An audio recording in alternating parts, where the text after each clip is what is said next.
खालिद जमील साहब के अगेंस्ट जो FIR है, मैंने उसके कंटेंट देखे हैं। मैं हैरान हूँ कि ये पर्चा कैसे बनता है।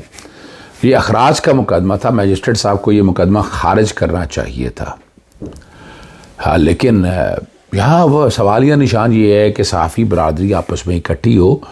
यहाँ आवाज़ को इस तरह दबाना जो है ये बड़े नुकसान दे सकता है। अब नुकसान तो वैसे ऑलरेडी बहुत ही दे दी है, लेकिन आर्टिकल 19 का नफाज जो है, और अगर इसके ख़िलाफ़ अगर जाएँ तो आर्टिकल 8 के तहत वॉइड है।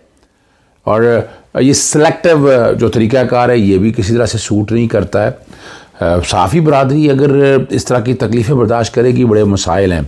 बैनुल-अक़वामी दुनिया में तो इस तरह है कि पाकिस्तान की ख़बरें जो है ना उस तरह से पजीराई नहीं मिल रही, क्योंकि इन्वॉल्वमेंट हर एक को पता है कि किस हद तक उन लोगों की है।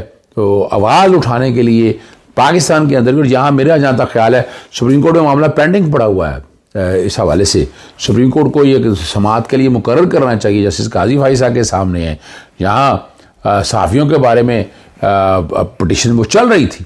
तो ये आप कह सकते हैं चीफ जस्टिस काजी फाइसा साहब को इस मामले को सीरियसली उठाना चाहिए और बुनियादी हकूक़ के तहफ़्फ़ुज़ के लिए हर वो कदम जाना चाहिए, वरना तो यहाँ आवाज़ें दब जाएंगी और फिर बड़े मसाइल रहेंगे आप लोगों के लिए।